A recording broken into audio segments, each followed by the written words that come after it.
Saya ingin menanyakan, Assalamualaikum warahmatullahi wabarakatuh. Waalaikumsalam warahmatullahi wabarakatuh. Ustaz ingin bertanya, tadi Ustaz membahas sesuatu yang membuat saya teringat pada penyampaian salah satu Ustaz mengenai orang yang bisa melihat makhluk sebagai jin dan sejenisnya. Katanya jika orang yang bisa melihat jin dan sejenisnya ada sesuatu di dalam dirinya, apakah benar Ustaz ada sesuatu apa yang ada dalam diri seorang yang bisa melihat makhluk sebagai jin tersebut? Baik, bismillahirrahmanirrahim. Perihal masalah melihat jin, ini sudah dibahas panjang lebar oleh ulama-ulama kita, bahwa fitrahnya manusia, kita berbicara fitrah ya, fitrahnya manusia memang Allah desain tidak bisa melihat jin, tapi jin bisa melihat manusia. Innahu yarakum huwa wa qabiluhu min haitsu la tarawnahum. Dia, iblis, dan para pengikutnya bisa melihat kalian dari arah yang kalian tidak bisa melihat mereka. Itu tertera jelas dalam Al-Quran untuk menunjukkan fitrahnya manusia normal tidak bisa melihat jin. Tapi realitasnya ada ustadz yang bisa lihat jin. Artinya apa? Dia keluar dari fitrahnya, keluar daripada fitrahnya. Dan fitrah itu penting untuk menunjukkan ketenangan dalam hati kita. Dalam Al-Quran dan hadis juga digambarkan fitrahnya manusia itu berada dalam kebaikan, sehingga ketika keluar dari kebaikan pasti tidak tenang karena keluar dari fitrahnya. Orang yang bisa melihat jin itu keluar dari fitrahnya, makanya pasti nggak tenang hidupnya. Saya pernah punya teman indigo ngakunya.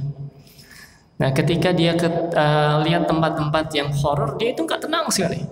Ngelewatin pemakaman dia tutup mata terus. Nah, itu luar biasa, nggak tenang hidupnya. Tidur pun katanya kadang ada yang lewat dan seterusnya. Dia cerita waktu itu. Artinya apa? Orang yang keluar dari fitrahnya pasti tidak tenang hidupnya. Tapi poin pentingnya apa? Poin pentingnya adalah orang yang keluar dari fitrahnya pasti ada penyebabnya. Gitu kan? Orang yang keluar dari fitrahnya pasti ada penyebabnya. Nah, tidak mungkin tiba-tiba dia memang punya keistimewaan dan lain sebagainya. Enggak. Makanya dikaji oleh ulama kita dan dibuatlah kesimpulan bahwasanya apa? Bahwasanya orang yang bisa melihat jin pasti kemasukan jin matanya. Dari mana kesimpulan ini berasal? Dari studi lapangan. Bahwa orang-orang yang indigo mengakunya pasti ketika diruqyah mengalami reaksi ataupun gejala yang berbeda dibandingkan orang pada umumnya. Gambaran apa? Ada sesuatu di tubuhnya yang bukan bagian daripada fitrah kemanusiaannya. Makanya teman-teman mungkin pernah melihat sesuatu yang sifatnya gaib, ataupun punya saudara yang mengaku indigo. Nah, sering-sering dibacakan Quran, sering-sering dibacakan Quran. Tujuannya apa?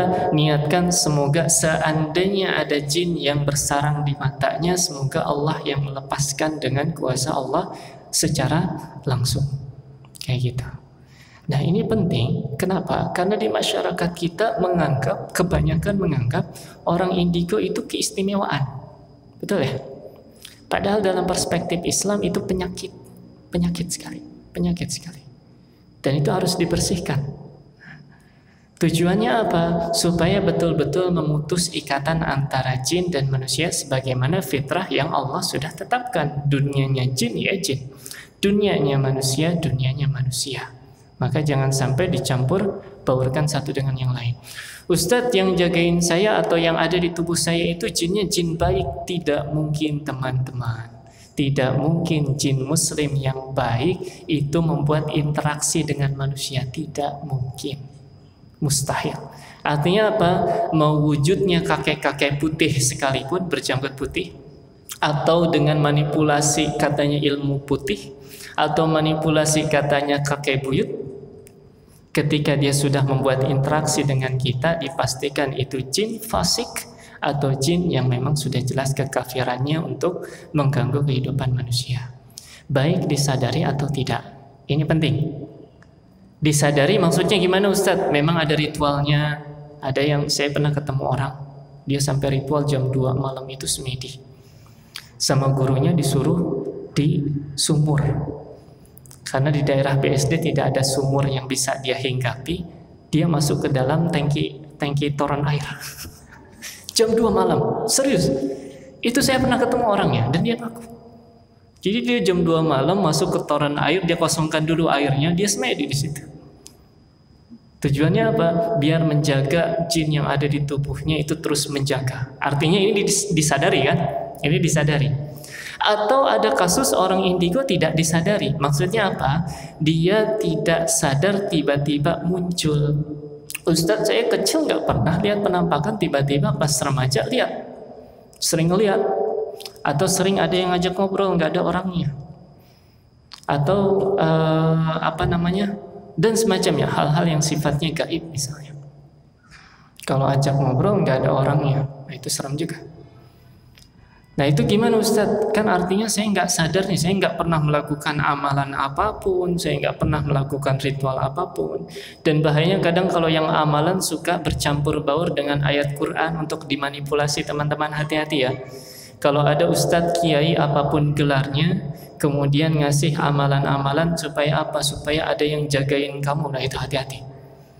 Kalau amalan bacaan supaya apa? Supaya hati tenang, lebih dekat dengan Allah, silahkan saja. Banyak berzikir, banyak berdoa, banyak bersolawat, silahkan.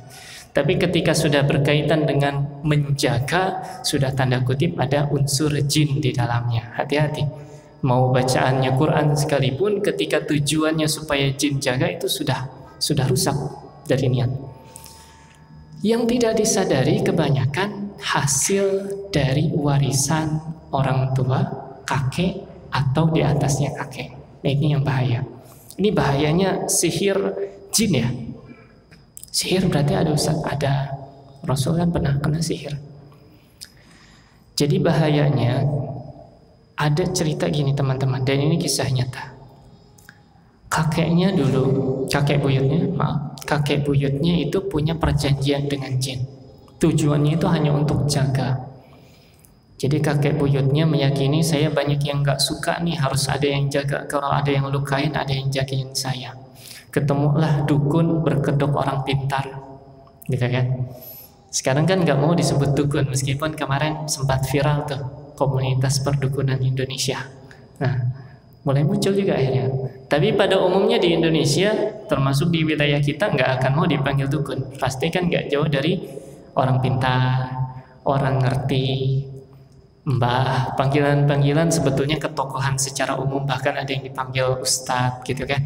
Nah, kalau orang pintar kan dipanggil orang pintar, karena yang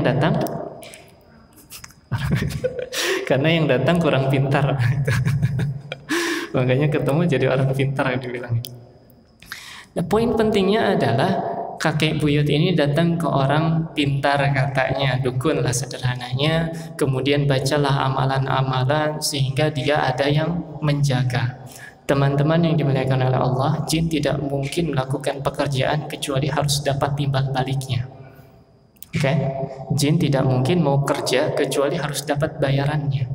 Bayarannya apa? Manusia juga ngabdi sama dia dengan cara bacaan-bacaan atau ritual yang harus dilakukan setiap waktu tertentu. Itu merasa puas itu jin, karena merasa dilayani juga. Oh kamu baca ya berapa kali? Itu 1000 kali. Buat apa? Buat saya kan. Oh kamu jauh-jauh ke toren air jam 2 malam dingin itu nggak pakai baju teman-teman ya, cuma pakai dalaman saja, mohon maaf. Itu orangnya sama masuk ke toren air. Itu luar biasa ya. Itu cuma demi buat saya doang ya, kata jin. Repotnya apa? Repotnya ketika orang tersebut meninggal. Orangnya meninggal, jinnya kan nggak meninggal. Nggak otomatis maksud saya. Jin bisa meninggal. Ingat yang tidak bisa meninggal sebelum kiamat hanya iblis satu doang. Jin, setan itu bisa meninggal. Gimana meninggalnya Ustaz? Wallahu a'lam. Tapi yang dijanjikan hidup sampai kiamat nanti hanya iblis saja. Iblis itu satu makhluk dari jin.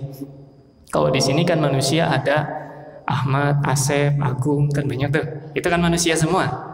Nah, jin itu banyak. Ada iblis, ada ini, ada ini. Nah, iblis ini satu doang sebetulnya. Ini yang dijanjikan tidak akan mati. Tapi yang lain bisa mati. Manusia mati, jin yang punya perjanjian tidak otomatis mati. Sehingga apa? Jin ini merasa saya jagain lagi, jagain kamu, jagain keluarga kamu, tapi kok nggak ada yang bayar saya ini, nggak ada timbal baliknya. Maka biasa yang keturunannya yang ditempelin, minta pertanggungjawaban. Repotnya kebanyakan keturunannya nggak ngerti. Makanya ketika teman-teman ada orang datang ke saya, Ustaz saya tiba-tiba bisa lihat jin. Sejak kapan? Sejak kuliah. Maka dilihat dulu, pas kuliah ada yang meninggal nggak keluarganya, anggota keluarganya. Entah itu kakek, buyut, atau mungkin paman. Karena itu bisa menjadi faktor terwariskannya perjanjian tersebut. Gimana cara menghilangkannya Ustaz? Cara paling sederhana adalah tentu memohon perlindungan dari Allah. Banyak-banyak baca Al-Quran. Banyak-banyak baca Al-Quran. Itu sudah paling ampuh sebetulnya. Tapi sayangnya kan kebanyakan kita hatinya kemana, bacaannya kemana gitu ya. Makanya sering-sering minta bimbingan juga daripada ustadz, daripada ustadzah yang memang paham perihal masalah ilmu ini, dibacakan dan seterusnya supaya diniatkan langsung, supaya terputus. Makanya saya pernah juga kan berkisah waktu itu, saya datang ke satu rumah, istrinya sudah diganggu sedemikian rupa. 1 tahun punya masalah di lambung, periksa nggak ada masalah apa-apa lambungnya. Sudah ke orang pinter katanya. Orang pinter lagi. Ustaz saya udah ke kiai ini, kiai anu, ke mbah ini, mbah anu. Saya bilang dikasih apa aja? Dikasih itu tuh tempelan. Jadi di atas pintu rumahnya itu banyak istilah kitanya wafak, tahu ya wafak ya? Tulisan-tulisan abstrak dalam balutan bernuansa Arab, tapi nggak jelas itu tulisannya apa. Itu ditempel di setiap atas rumahnya, bahkan di atas kamar mandi, di bagian dalam kamar mandi pun ditempel sama dia. Saya bilang cabut nggak apa-apa ya, cabut semua. Ini namanya jimat Bapak, saya bilang gitu. Jimat dalam syariat Islam ini bagian daripada kesyirikan. Maka kita ruqyah saat itu, dan Masya Allah bertahap, Alhamdulillah mulai hilang gangguannya. Ruqyah itu sama kayak terapi teman-teman, gak bisa sekali hilang seketika enggak. Jadi jangan berpikir gini teman-teman, Ustadz saya ada gangguan jin, saya datang ke Ustadz baca Al-Quran ini, tapi gak langsung hilang gitu kan. Tapi ke dukun langsung hilang. Itu unik ya, karena kalau ke dukun mereka juga pakai jin sama jin kerjasama, cepatlah jadinya. Ya kan? Secara nalar kita paham, jin itu, dukun itu kerjasama dengan jin. Kita diganggu oleh jin, sehingga datang ke dia kerjasama jinnya. Tujuannya apa? Supaya percaya sama si dukun. Makin tersesat kan tuh. Mending digangguin jin daripada percaya sama dukun. Tapi datang ke ustadz yang lurus pemahamannya, dibacakan Al-Quran, mungkin tidak langsung hilang. Sama halnya ketika teman-teman datang ke dokter. Hari ini berobat, besok belum sembuh, nggak mungkin kita protes dong. Dok, kok saya belum sembuh? Paling disuruh ngantri lagi sama dokternya. Ngantrinya di sana Bu, bagian ini kejiwaan misalnya. Baru sehari berobat langsung minta sembuh. Nah ini gambaran proses daripada pemahaman. Seandainya tadi pertanyaannya kita tarik lagi, cukup panjang ya, mohon maaf teman-teman. Kita kembali lagi ke pertanyaannya. Jika seandainya orang bisa melihat jin, betul di dalam tubuhnya ada jin, baik disadari ataupun tidak. Jika disadari, maka renungi selama ini pernah mengamalkan apa, lurus tidak niatnya. Ustadz saya rutin mengamalkan Al-Fatihah 1000 kali ya, niatnya untuk apa? Niatnya dulu pokoknya diajarin sama mbah saya, suruh dibaca buat ada yang jaga. Nah berarti jangan dilanjutkan. Atau dialihkan niatnya, ya Allah saya baca Al-Fatihah kah, Al-Baqarah kah, Ali Imran kah, dan ayat lain, niatkan karena Engkau ya Allah, dan semoga ini pun bagian daripada syifa, penyembuh. Al-Quran itu kan syifa, sebagai penyembuh daripada segala gangguan yang ada, penyakit yang ada. Sederhana. Baik disadari atau tidak disadari. Seandainya Ustadz saya sejak kapan gitu baru bisa lihat jin. Beda ya teman-teman, lihat jin ketika orang lain nggak bisa lihat, kita yang bermasalah. Kita datang ke satu tempat, ada tiba-tiba perempuan berdiri di pojokan, kita bisa lihat, itu perempuan ngapain? Teman kita nggak bisa lihat, kita bisa. Oh berarti kita yang bermasalah. Kita yang bermasalah. Tapi kalau kita datang, kita lihat ada perempuan, teman kita lihat ada perempuan, jinnya yang bermasalah. Maksudnya apa? Dia menampakkan diri. Nah, poin pentingnya ketika jin menampakkan diri, jangan takut teman-teman. Para sahabat itu kalau melihat penampakan digebukin. Beneran serius, digebukin. Sahabat Rasulullah itu pas tahu itu jin, itu pasti berusaha mukul. Kenapa? Jin yang masuk ke alam manusia itu ibarat ikan hiu yang naik ke daratan.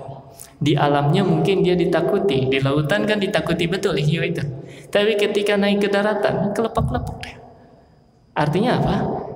Artinya jin yang masuk ke alam manusia juga takut sebenarnya. Bahkan lebih takut dia. Buktinya apa? Enggak ada istilah jin menampakkan diri dalam waktu yang lama. Benar enggak? Enggak akan ada tuh kita liatin. Terus kita ikut pengajian, selesai pengajian masih juga di situ. Enggak akan. Pasti kita lihat ke tempat lain, ngelihat ke arah situ lagi, sudah hilang. Atau bahkan kita liatin, dia tiba-tiba hilang. Atau kita liatin, dia kok nggak hilang-hilang, ternyata orang misalnya. Itu beda lagi. Nah, gambaran jin juga takut sekali sebetulnya. Makanya kita yang berusaha mengendalikan emosi kita, perasaan kita ketika lihat jin, usahakan, ya Allah, dia juga pasti takut. Saya takut sama dia karena dia serem aja mukanya. Jangankan jin, manusia juga kalau make upnya kayak gitu saya takut gitu kan. Tapi dalam tanda kutip dia sebagai jin saya tidak takut. Kita sendirian ada kursi gerak, seret gitu kan. Ya kita gerakin lagi, ya saya juga bisa. Selesai. Saya pernah teman-teman jam 11 malam tempat sampah di rumah tiba-tiba terbuka. Harusnya kan memang ada sensornya, dia kebuka otomatis memang kalau ada orang dekat itu. Cuman satu waktu jam 11 malam dia kebuka sendiri. Saya lihat, oh mungkin rusak sensornya. Pas besok jam 11 malam, persis jam 11 malam, kebuka lagi saya. Mulailah istri bertanya-tanya, kok kebuka lagi? Jamnya sama, kemarin juga jam segini kebuka. Saya bangun waktu itu, saya datanglah ke tempat sampahnya, saya deketin kaki saya, dia kebuka lagi. Terus saya bilang, saya juga bisa. Besoknya nggak ada lagi tuh kebuka sendiri. Artinya apa? Jangan terlalu terbawa suasana film horor. Oh itu kebuka sendiri, oh itu gerak sendiri. Suara apa itu baru biasa aja. Karena apa? Dia juga takut sebetulnya. Dia juga takut. Lebih takut bahkan dibanding manusia yang kondisinya takut. Maka mindset ini harus dibangun. Jin juga hamba Allah, makhluknya Allah. Kita hamba Allah, makhluknya Allah. Dan bahkan Allah sudah takdirkan manusia lebih mulia daripada jin. Buktinya apa? Awal penciptaan manusia sudah Allah desain. Ini makhluk yang akan menjadi pemimpin di muka bumi. Gambaran apa? Di muka bumi sudah Allah takdirkan manusia derajatnya lebih tinggi dari jin. Jangan takut sama jin. Jangan jadi penghamba terhadap jin. Baik dalam ruang lingkup ritual ataupun amalan-amalan yang tidak jelas sumbernya. Atau bahkan rasa takut yang mungkin muncul di dalam hati. Takut normal. Takut karena dia seram normal, tapi jangan sampai terbesit takut karena ini penghuni rumah ini, takut karena dia penghuni pohon ini gitu. Pohonnya ditebang nggak bisa katanya kan, ada penunggunya gitu. Kemudian dikeruk tanahnya tidak kuat, ada penunggunya. Padahal karena banyak batu aja, banyak batu, pohonnya mungkin tidak bisa karena alatnya kurang memadai.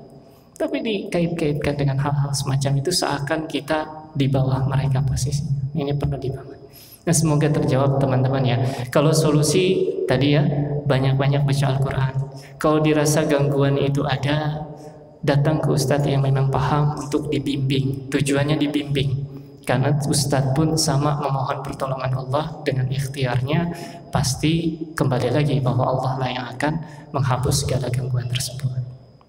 Itu semoga terjawab. Allahu a'lam.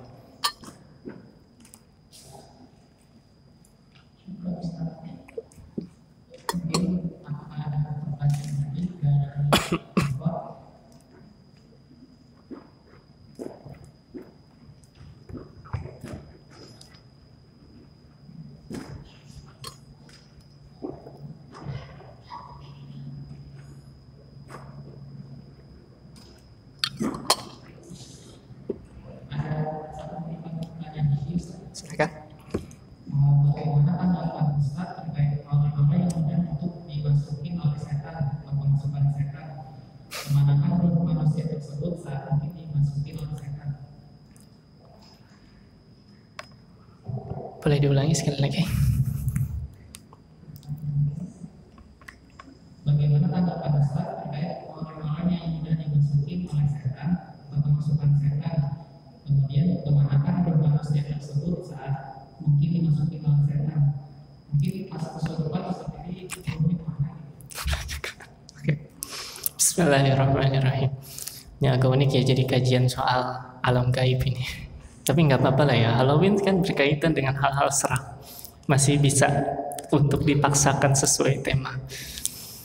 Teman-teman ini dimuliakan oleh Allah. Saya ingat beberapa bulan lalu saya pernah mengisi kajian di sini juga spesifik tentang masalah dukunnya. Dan di situ saya ceritakan saya pernah kerasukan ketika kecil. Apa yang dirasakan Ustaz ketika kerasukan? Saat itu sadar. Saat itu saya bisa melihat sekeliling saya maksudnya. Tapi saat itu saya tidak bisa dengar. Dan saya tidak bisa mengetahui apa yang saya ucapkan. Karena saat kerasukan saya mengucapkan sesuatu sebetulnya. Kata orang tua saya. Sesuatu yang agak horor lah sederhananya.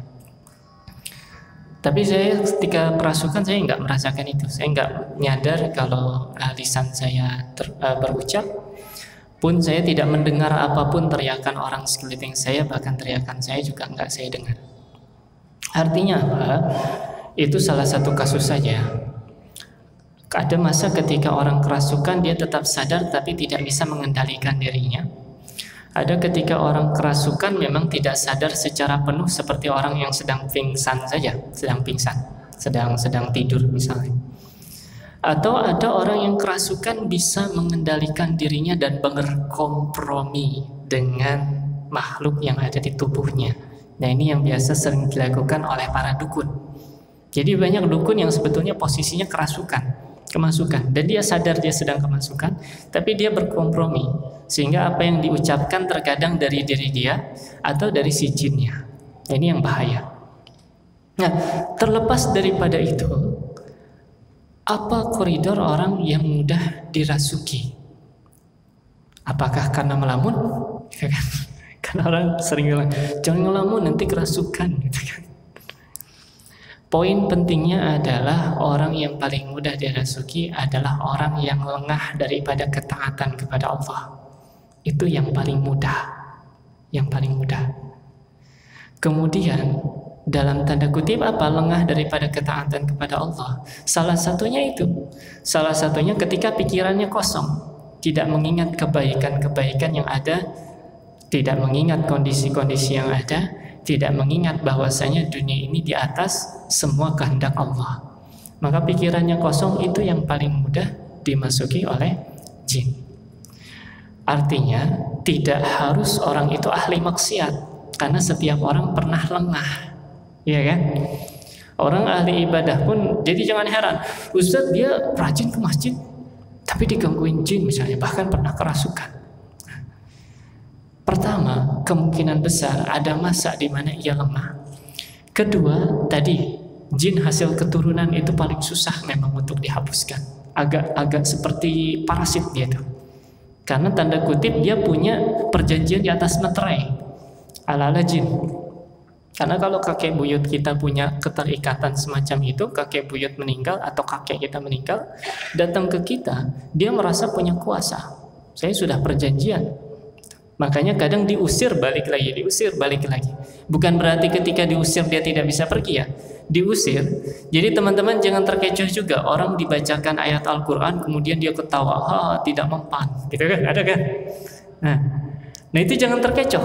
Apapun yang diucapkan oleh orang yang kerasukan jangan didengarkan. Dia ketawa, dia nangis, dia cerita apapun, dia minta kopi jangan dikasih. Dia minta apa lagi? Minta kembang ya biasanya. Minta air kehausan, haus jangan dikasih. Bagi kerasukan yang orang minta kopi, buatkan kopi baru saya pergi. Kan? Jangan didengarkan. Artinya kita kembali lagi ke tadi. ada masa di mana jin mudah masuk ke dalam tubuh manusia karena manusia itu yang pertama lengah daripada ketaatan. Artinya ini bisa terjadi kepada siapapun. Maka banyak-banyak mohon perlindungan kepada Allah, baik dalam keadaan ketaatannya Allah ketika saya betul-betul mengisi hari-hari saya dengan ketaatan demi hamba ya Allah. Pun seandainya ada masa di mana hamba lengah ya Allah, jangan biarkan para jin ataupun segala macam gangguan masuk ke dalam tubuh hamba. Sihirkah, gangguan daripada dukunkah, gangguan daripada jin ataupun syaitan, lindungi hamba ya Allah. Jadi banyak-banyak mohon perlindungan. Kemudian faktor lain yang menyebabkan orang mudah kerasukan adalah tadi hasil warisan daripada leluhur. Makanya biasanya ayat yang sering dibaca teman-teman itu ayat Al-Quran. Awalam yaral ladzina kafaru anna as-samawati wal arda kanata ratqan fafataqnahuma. Ini biasanya ayat yang dibaca untuk orang yang kerasukan dari hasil warisan leluhurnya, atau jin warisan ataupun jin leluhur dan seterusnya. Apa maknanya? Awalam yaral ladzina kafaru anna as-samawati wal arda kanata ratqan. Apakah orang kafir itu tidak melihat bahwa bumi dan langit saja dulu menyatu? Fafataqnahuma, mudah bagi Allah memisahkan keduanya. Jin selengket apapun dengan manusia, seerat apapun perjanjiannya dengan leluhur, mudah sekali Allah melepaskannya. Ikhtiar di situ. Jadi buah hasil ayatnya di situ. Pemaknaannya, hikmahnya. Tapi sederhananya, kalau ditanya orang yang mudah, maka orang yang paling banyak lalainya, atau bahkan mungkin tanda kutip bisa jadi dari keturunannya. Sehingga apa? Jangan tergesa kita menghakimi orang kerasukan. Oh, itu gara-gara kurang tuh pasti ibadahnya, belum tentu juga. Maka solusinya untuk diri kita pribadi, isi hari-hari dengan kebaikan, jangan lengah. Bahasa orang tuanya kita jangan ngelamun gitu ya. Jangan ngelamun. Isi hari-hari kita dengan berzikir. Kemudian kalau memang gangguan itu erat kaitannya dengan orang-orang terdahulu, banyak-banyak baca Al-Quran atau minta bimbingan dari orang yang memang paham dalam proses pembersihan daripada gangguan jin tersebut. Semoga terjawab.